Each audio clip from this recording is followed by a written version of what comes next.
The road is a lonely place, but it's a loneliness you get used to. It's in the constant hum of the tires on asphalt, the rhythmic thump of the expansion joints on the interstate, the static hiss of the CB radio searching for a voice that isn't there. For a long-haul trucker, solitude is your co-pilot. You learn to live with the ghosts of the mile markers you pass and the memories that flicker in the reflection of the windshield at 3 in the morning. But some ghosts aren't your own. This happened a few years back. I was deadheading my rig, an empty reefer unit running south on I-75 through Kentucky. It was late, pushing past midnight, and a storm had rolled in off the Ohio River. The kind of rain that doesn't just fall, it attacks. It came in sheets, so thick my wipers were losing the fight, smearing the world into a neon watercolor of red taillights and shifting white lines. The kind of night where you grip the wheel till your knuckles are bone white and pray you don't hydroplane into the great beyond. That's when I saw him. It was in a stretch between exits, nothing but dark hills and drenched forests on either side. My high beams cut through the downpour and caught a shape on the shoulder. A man. Old, impossibly thin, standing there without an umbrella, without so much as a raincoat, his clothes plastered to his frame. He wasn't thumbing for a ride, just standing there, one hand held up slightly, not in a wave, but like he was waiting for something he knew was coming. Waiting for me. Company policy is clear. No riders, no exceptions. It's an insurance nightmare, a safety risk, a dozen different kinds of trouble you don't need when your whole life is tied to a logbook and a delivery schedule. I told myself to keep going. He's probably crazy or a decoy for a hijacking. 1,000 bad scenarios played out in my head in the half mile I had to make a decision. But then my lights caught his face. He wasn't looking at the truck. He was looking right at me, through the glass and the rain and the darkness. He had a face carved from old wood, wrinkled and weathered, but his eyes, they were pale and sharp. They weren't panicked or desperate. They were calm, patient. And in that moment, all my rational fears felt foolish. All I saw was an old man soaked to the bone who was going to catch his death out here if someone didn't. With a groan of protest from the air brakes, I pulled my rig onto the shoulder. The roar of the diesel engine settled into a deep rumble as the cab door swung open with a pneumatic hiss, spilling the warm, dry cabin light onto the wet asphalt. He moved without a word, climbing the steps with a surprising agility for a man who looked like a strong wind could snap him in two. He settled into the passenger seat, dripping water onto the floor mat, and pulled the heavy door shut, sealing us inside our own little world, a bubble of warmth and light against a raging storm. For a long moment, we just sat there, listening to the rain hammer on the roof. I expected him to start shivering or chattering his teeth, but he was perfectly still. "Headed south," I said, my voice sounding louder than I intended in the enclosed space. "Can take you as far as the next big town, maybe Knoxville if my route holds." He turned his head slowly, and those pale eyes fixed on me again. A faint, thin smile touched his lips. It didn't reach his eyes. "The next town will be fine," he said. His voice was like dry leaves rustling. "I appreciate the lift. It's a hard night to be walking." "No kidding," I grunted, pulling the truck back onto the highway. "You got folks in town?" We drove in silence for another 10 miles. The awkwardness was starting to set in. You can't just have a stranger in your cab and not talk. "Look, I'm not supposed to do this," I finally said, "but you looked like you were in a bad way. When we get to town, I can spot you a few bucks for coffee or something." He turned back to me, that same unnerving stillness. "That is very kind, but I don't carry money, and I don't accept charity." He paused, and his pale eyes seemed to look right through me, not at me, but into me. "But I always pay my way." Something in his tone sent a cold tingle down my spine, feeling completely separate from the chill of the storm outside. It was a strange thing to say, old-fashioned and formal, but sitting there with the rain lashing against the glass and this peculiar old man as my only company, the words hung in the air with a weight I couldn't explain. I laughed it off, a short, nervous bark. "Don't worry about it, Pop," I said. "Just stand dry is payment enough on a night like this." He just smiled, that thin, unsettling smile again. "Oh no," he whispered, his voice barely audible above the engine. "A debt must always be paid." And for the rest of the ride to town, I couldn't shake the feeling that I had made a terrible, terrible mistake. I felt like a fly who had just graciously invited a spider in for a cup of coffee, and the door was now locked. The miles ticked by, marked by the steady sweep of the wipers and the lonely glow of the dashboard. The storm didn't let up. It was a strange journey. The silence in the cab was thick, heavy, not the comfortable silence you can share with someone, but the tense, waiting kind. I tried to make small talk about the weather, the price of diesel, the terrible state of the roads, but his answers were short, non-committal. He wasn't interested in talking. He was interested in listening. After a while, he began to ask questions. They started off simple. "You been driving long?" he asked, his gaze fixed on the road ahead, but I could feel his attention focused entirely on me. "Pretty much my whole adult life," I said. "My daddy drove, his daddy drove. Guess it's in the blood. It's a life of memories, I imagine. Seeing the whole country, sunrises in the desert, sunsets over the mountains. You must have a head full of them." "Yeah, you see a thing or two," I admitted.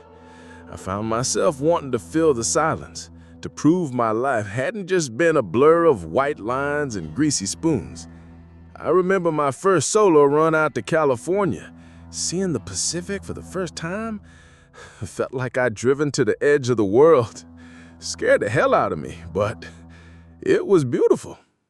He nodded slowly, a thoughtful, encouraging gesture. Beauty is a powerful thing, but joy is a different thing altogether, isn't it? What's the most joyful you've ever been?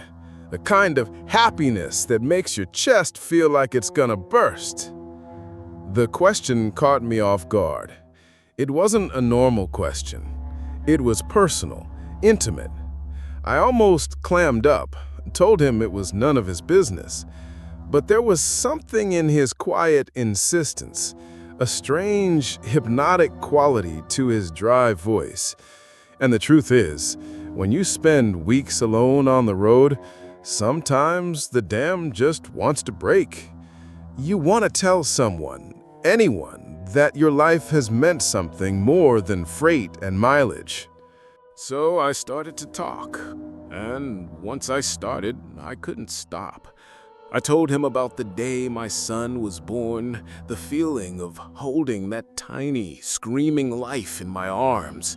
He listened, his head tilted slightly, like a connoisseur tasting a fine wine. "A good memory," he said softly when I was done.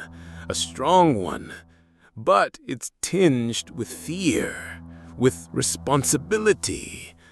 I am talking about pure, uncut joy, the kind a child feels before life starts making demands."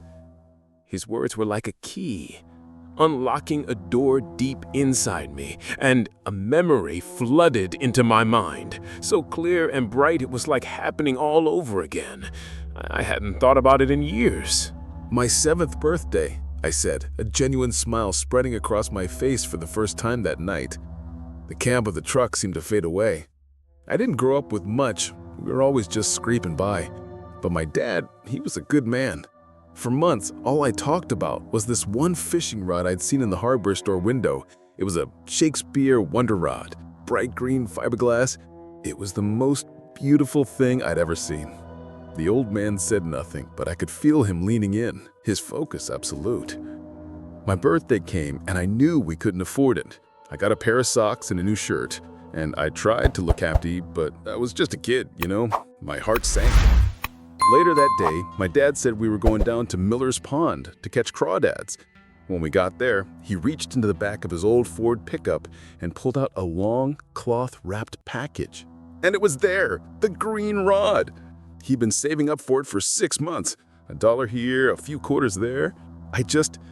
I burst into tears. And he knelt and hugged me and said, "Now let's go get something worthy of this beauty." I could feel it all again. The smell of the damp earth by the pond, the rough texture of my dad's canvas jacket, the incredible, impossible lightness of that fishing rod in my hands, the blinding afternoon sun glinting off the water. The way my dad's laughter echoed across the pond when I caught my first little sunfish, its scales shimmering like a jewel. It was perfect. A perfect golden day, untainted by anything else in the world. A moment of pure, unadulterated happiness. "That was it?" I said, my voice thick with emotion. "That was the best day." I finished my story, feeling exposed but also lighter. It felt good to remember. I glanced over at the old man. His face was unreadable in the dim light, but his pale eyes were glowing with a strange intensity. It was almost a look of hunger.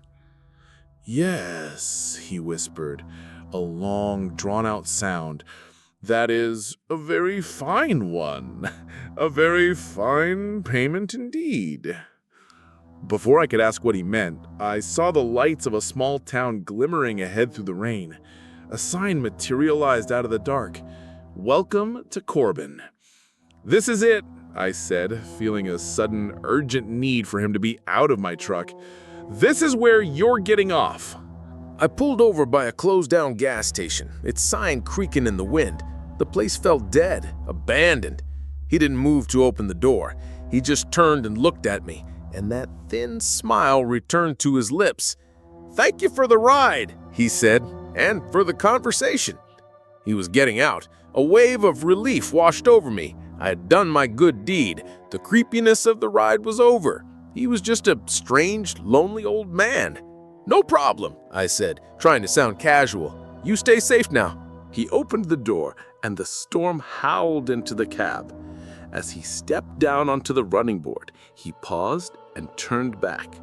He reached out and placed his hand on my shoulder. His hand was freezing cold, a dead, shocking cold that went right through my jacket, through my skin, straight to the bone. It wasn't just cold. It felt empty, like a vacuum. I felt a dizzying, pulling sensation in my head, a flash of vertigo so intense the whole world tilted. It was a strange, silent pop, like a light bulb burning out deep inside my skull. Then it was over. He pulled his hand back. "The debt is paid," he said. His voice sounded a little stronger now, less like rustling leaves. And without another word, he stepped out into the rain and melted into the darkness. I watched him go, my hand rubbing my shoulder where he had touched me, a strange phantom chill still lingering there. I was shaken, disoriented, but I chalked it up to road fatigue and the general weirdness of the encounter. I just wanted to put some miles between me and that town. I took a deep breath, shifted the rig into gear, and pulled back onto the highway, eager to forget this strange old man. I had no idea I already had. I drove for another hour, the rhythm of the road slowly soothing my frayed nerves. The storm began to break, the rain softening to a drizzle, and a pale, watery moon peeked through the clouds. I was running on coffee and adrenaline, and my logbook told me I needed to pull over and get a few hours of sleep. I found a big, brightly lit truck stop just across the Tennessee line. It felt like an oasis of light and life after the oppressive darkness of the Kentucky hills. I parked my rig in the back, among the sleeping giants and went inside the diner. The smell of frying bacon and stale coffee was the most welcoming scent in the world. I slid into a booth, ordered a black coffee and a plate of eggs, and tried to unwind. The waitress was a cheerful woman with a pen tucked into her beehive hairdo. As she set my coffee down, I saw she had a little keychain clipped to her apron. It was a cheap, plastic fishing lure. And that's when it happened. The little green lure should have triggered something, a memory, a connection. I knew with a certainty that went bone deep that I was supposed to remember something about fishing, something important. I reached for it in my mind. It's a hard feeling to describe. It wasn't like forgetting someone's name, where you know the information is in there somewhere, just stuck behind a door. This was different. I reached for the memory, and my thoughts fell into a hole. A perfect, smooth-edged, terrifyingly empty void. There was nothing there. I could feel the shape of the missing memory. It had a feeling, a weight. It was connected to my father. It was from when I was a child. It was happy.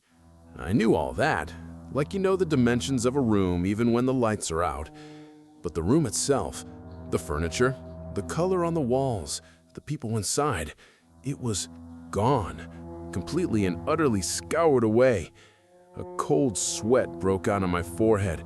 My heart started to hammer against my ribs.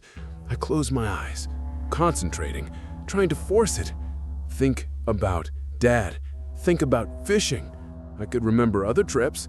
I could remember baiting hooks with him, remember the leaky aluminum boat we used to take out on the lake. I could remember the smell of fish guts and the sting of sunburn. The memories were all there, except one, the best one, the most important one. It was gone. My coffee sat untouched.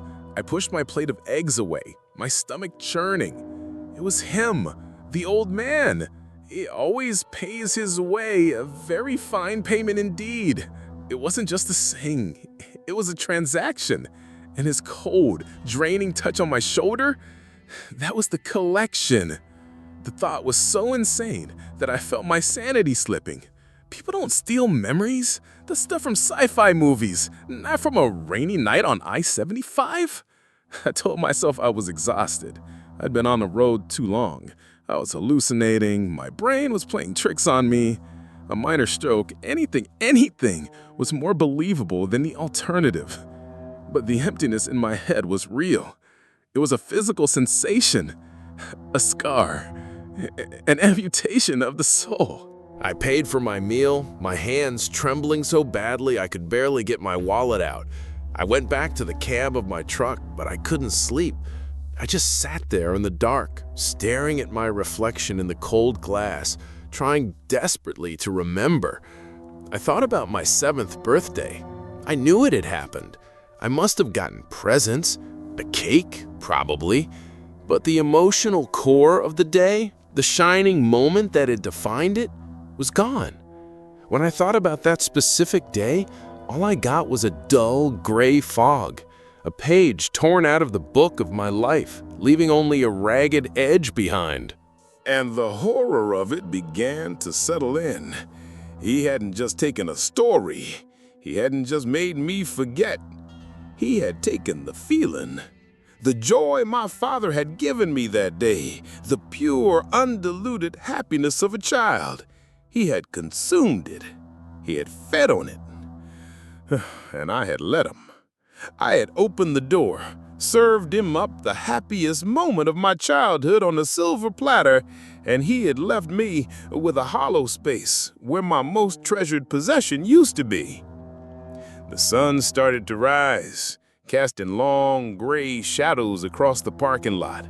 The other drivers were waking up, starting their engines, their headlights cutting through the dawn mist. It was a new day, but for me, the world felt dimmer. A little of its color had been permanently drained away.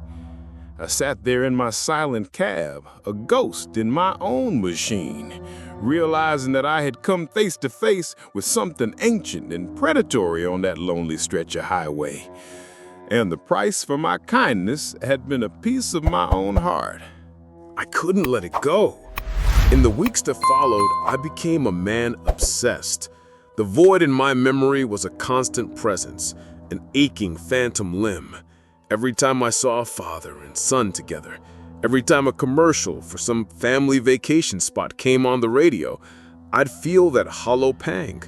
I knew something good and warm was supposed to be there, but all I felt was a cold draft blowing through a hole in my past. My dispatchers must have thought I was losing my mind.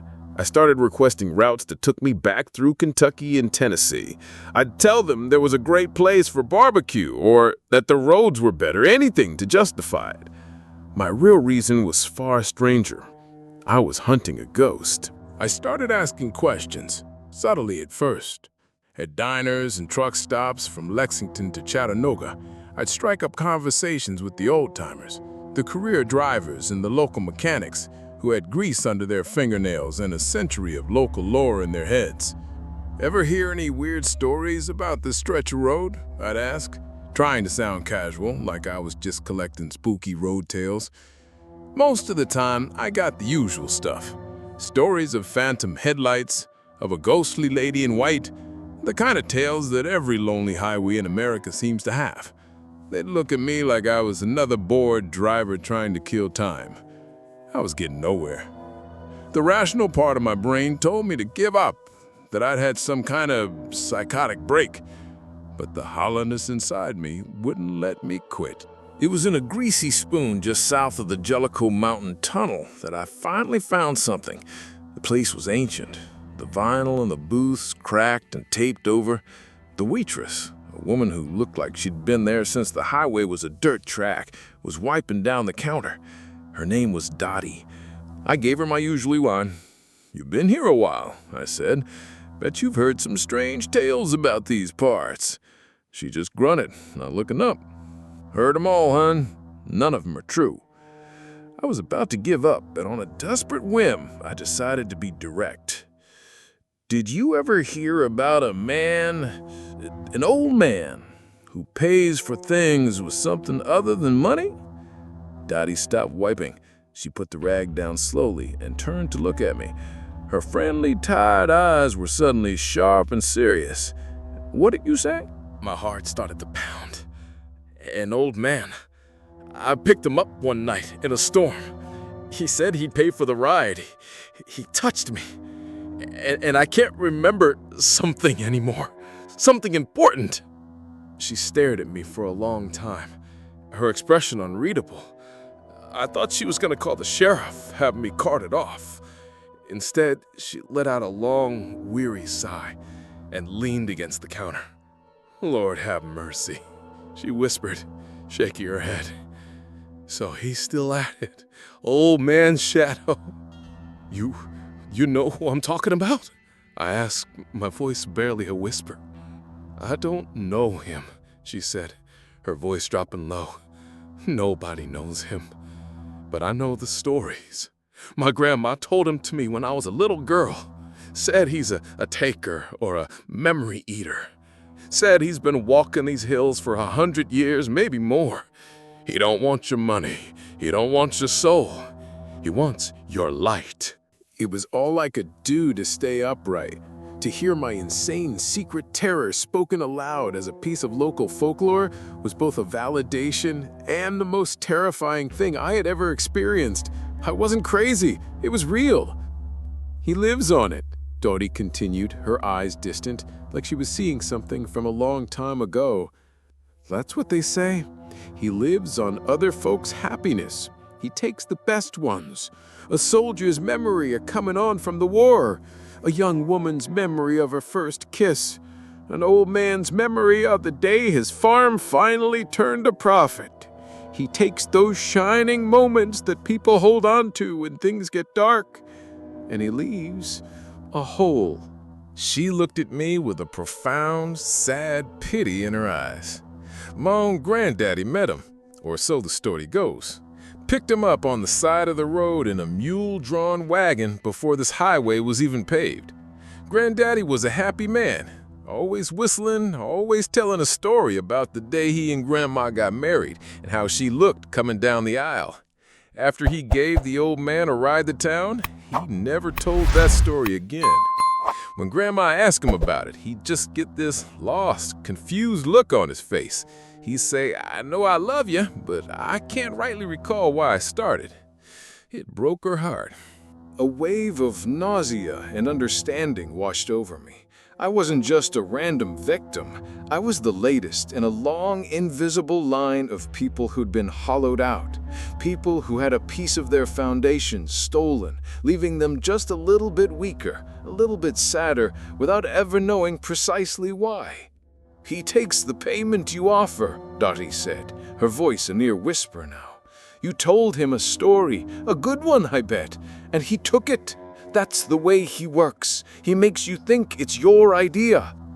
I left that diner with my coffee untouched for the second time. The sun was high and bright, but the world felt gray and haunted.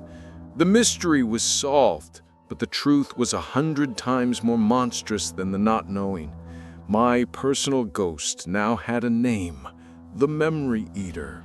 And I understood that he wasn't just a legend you tell around a campfire. He was real, he was patient, and he was still out there, walking the dark highways, waiting for the next kind stranger to offer him a ride and a piece of their joy. It's been 5 years since that night. I'm still on the road. What else am I gonna do? Driving is the only life I've ever known. But something has fundamentally changed in me, and in the way I see the world from behind this big pane of glass. The road used to be a promise of freedom, a long open stretch of possibility. Now, every mile of it is haunted. I don't drive through Kentucky at night anymore if I can help it. When I do, my eyes play tricks on me. Every shadow at the edge of my high beams looks like a man standing and waiting. Every flicker of movement in the trees makes the hair on my arms stand up. The friendly chatter on the CB radio sounds different now, a hollow echo in a world I know has teeth. I don't pick up strangers, not for any reason. Let them freeze, let them drown. It's a cruel thought, but the memory of that dead, empty cold in the old man's touch is colder still. The void he left is a permanent part of me now. It's not a screaming wound, it's a quiet, dull ache, a scar on my soul. Like Dottie said, I can remember around it. I have photographs from that birthday. In one, I'm holding a brand new fishing rod, smiling a huge gap-toothed grin. My father is standing behind me, his hand on my shoulder, looking proud. I look at that picture and I know, objectively, that I was happy. I can see it on my face. But when I try to access the feeling, to remember the pure, sun-drenched joy of that moment, there's a disconnect. It's like watching a movie of someone else's life. I feel a profound sadness for the little boy in the photo, a deep sense of loss for something precious that belonged to him, to me. But the joy itself is gone. He took it. He consumed it and left me with the factual husk. How do you explain that to someone? I tried once. I tried to tell my wife. She listened patiently, but I saw the worry in her eyes. She thought the road was finally getting to me, that I was confusing dreams with reality. She suggested I take some time off, see a doctor. I never brought it up again.